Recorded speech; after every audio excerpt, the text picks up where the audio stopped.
Студии на Светската банка покажуваат дека жените широм светот раѓаат се помалку деца.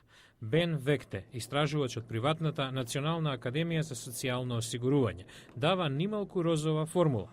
Помал наталитет плюс рецесија еднакво на закана за постарото население.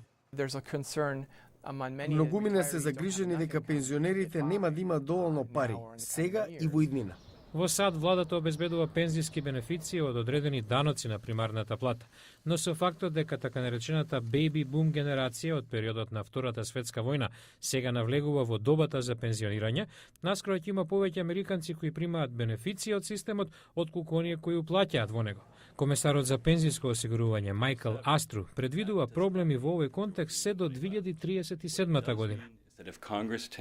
Ако Конгресот не преземе нешто, ќе може да исплаќаме околу 78% од сегашното ниво на пензии. Со сличен проблем се соочува и Кина, а глобалната економска рецесија само ги влошува работите.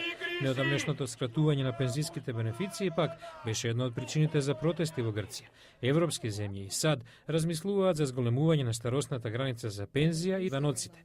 Некои стручњаци дури ја предлагаат имиграцијата како решение.